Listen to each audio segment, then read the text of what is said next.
I moved out of the house when I was 17 years old, and on my 18th birthday, I wanted to celebrate it by doing something special. And I was a very hard-working, enterprising young person.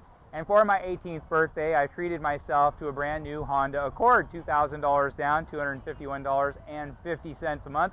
I remember the salesman had to go with me to the ATM to collect that down payment. It was a really, really special day. I drove to my parents' house, showed off my brand new 87 Honda Accord. They thought I completely lost my mind, and they probably still think that to this day. But it began my love affair with Hondas. That was actually my third Honda. My first car, 77 Honda Accord hatchback. My second car, an 80 Accord sedan. I have since owned a total of 13 Hondas. So when I say the prior generation of the Accord left me slightly underwhelmed, I mean it in a positive way.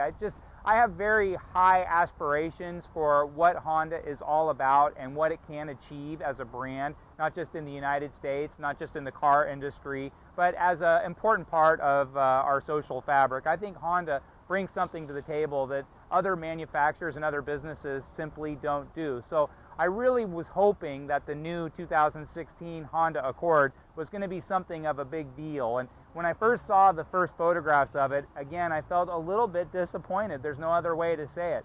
But when this one just came off the truck today, I have an entirely different view of it. In person, it looks very different than it does in photographs. And it's actually a very striking car, a very elegant looking car. It looks expensive again, and I know that it's just a little bit of a nip and tuck, but for anybody who follows reality TV and knows these things about plastic surgeons, they always say a quarter inch here, a half a millimeter here, and boy, it completely transforms you. That is very definitely the case on the all-new 2016 Honda Accord. It really does look terrific, even though the changes are pretty modest changes. I'm going to pop the hood. We're going to start there and see what propels this mid-$20,000 car.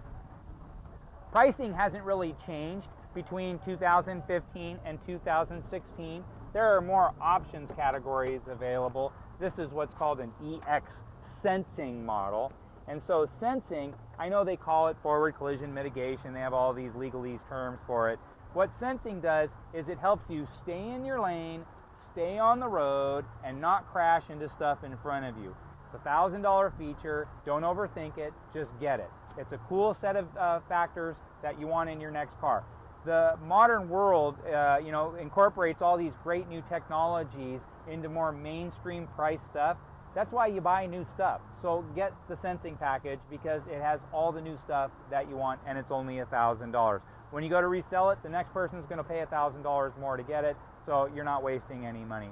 The engine, as part of Honda's Earth Dreams movement, Earth Dreams is they want to be the fastest, they want to be the cleanest, they want to be the quietest, they don't want any friction in anything that they do, and this is a very, very smooth engine. It's the same 185 horsepower engine that we enjoyed in the prior version of this car, so there's no real need to change because what really needed to change besides the style is the suspension needed to smooth out a little bit, and it definitely did that. And so the engine's a wonderful engine. It actually gets a tick better gas mileage now than it did before. You're going to enjoy mid-30s real-world fuel economy for a larger car like this. That's pretty impressive. Taking a look at the front end, it's a little bit more sculpted. The headlights are different. The front fascia is completely different. And so I read people in the magazine articles online, what have you. They say, oh, everybody's trying to make uglier front ends than the next guy. No, I thought that too. Maybe, I guess, when I saw it in the magazines, I didn't like it so much. But looking at it in person, it looks terrific. One of the things that really helps, it has the cut is different where it seems lower and flatter along the hood. And so it gives it a little bit more of a sculpted and elongated personality, which absolutely works for this car. The former style looked a little bit more bulbous, and so it looked a little less posh, a little less sleek and sophisticated. This looks really, really nice. Again, small changes go a long way in this car. Taking a look inside, well, new materials for the cloth upholstery, and then comfort-wise, well, they're really comfortable, and so in fact, everything's really nice. All the little font changes, all the little button changes, the mini layout changes, the two monitors, it's all very, very appealing. And The car that this is going to compete the most with, obviously, is the Toyota Camry, and we're going to compare the new Camry SE against this as well. The interior in this car is just flat out nicer than it is in the Camry, and there's a lot of things I like about the Camry, and I'm very fortunate to work at a dealership that sells both Honda and Toyota. You can imagine how cool that is. But I really do like the interior, not just a little bit more. I like it a lot more in the Honda. One nice thing about the Honda is I'm pretty far back. I'm actually much farther back than I need to be, and I'm 6 feet tall, 175 pounds. So if you're like 6'2", 6'3", this is where you're going to be having the front seat. You might have it here 6'4". So if you're a taller driver, first off, you're going to feel great in the front. But let's take a look in the back.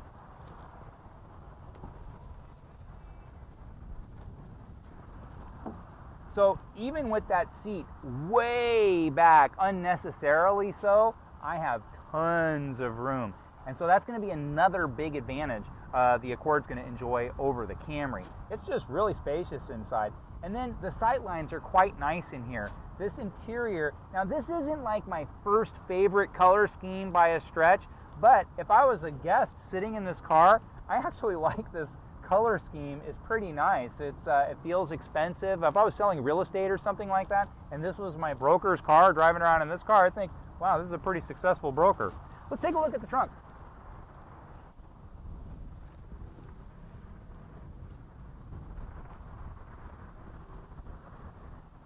Nice thing now is that we enjoy a 60/40 fold-down rear seat in the back of the 2016 Accord. One thing you notice as soon as you pop the trunk, it's really big, it's really deep, it's a little bit flat, and so I wouldn't mind if it was a little more generous as far as the depth of the trunk, but the sheer size of the trunk, it's just really, really big. And so if you have a need for a lot of gear in the back of the car, this is going to work just fine. The fold-down rear seats, well, that's just an added bonus. This is going to be as big as a sport utility with the seats folded down. And then let's take a look at the passenger side, those great lines. It really is stylish. They have that great lane watch camera now. And so how that works is if I turn my turn signal on, this camera actually shows me exactly what's going on in the contiguous lane. And so that's a really nice feature. There's so many great safety features in this car. That's reason enough to consider getting a new Accord, or a lot of new cars that have these new advances. These stay in your lane advances, keep from crashing into the car in front of you advances, keep from bumping into your neighbor in the neighboring lane who's hiding in your blind spot advances. These are really meaningful advances, not just for like life and death safety, but for just your daily enjoyment, your daily peace of mind. And sure, you just don't want to get in a car accident. If you can avoid it, let's avoid it. Let's jump in and turn it on, see how it sounds.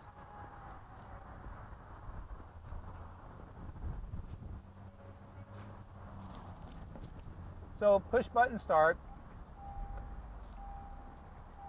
Another nice little feature too is that when I put the car in reverse, it gives me options of how I want to do my rear camera. So I don't have to have it just the factory setting. I can even change the scale of how bright it is or how dark it is. It has all the latest as far as your ability to connect with Android or Apple. It has, I know all these modern devices have Pandora and AHA and what have you, but it's just nice to know that the latest technology, that's all part of the deal with the new 2016 Honda Accord. You're not getting cheated. You're not missing out on anything at all. It's stylish. It's good looking. It has probably the single best reputation for longevity and quality in the entire automobile industry. I just praise the nice people at Honda. They finally made it as nice looking as it ought to have been when it first came out in the new body style format in 2013. The suspension, it's a better suspension. I know that the changes are modest. It's smoother, it's quieter, it feels like a longer wheelbase car out on the open road, yet still very, very agile, fun to drive, fun to take turns in and what have you. The engine, very responsive. The CVT, everybody in the world knows I'm not a huge fan of CVTs, but they've just tinkered with it just enough to make it a little bit of a more successful transmission, and it still gets better gas mileage than the 2015 model does. So a lot to like on the 2016. It's a little bit of changes, but a little bit of changes affecting every single thing in the car means a lot of overall changes, and all of them are improvements. This has got to be on your absolute shortest list of new cars for 2016. And if you have any questions about the all-new Honda Accord, please don't hesitate to reach out to me. My name's Joe Tunney. I'm the pre-owned manager of both Honda of Seattle and Toyota of Seattle, and you can get a hold of me anytime at joet@hondaofseattle.com.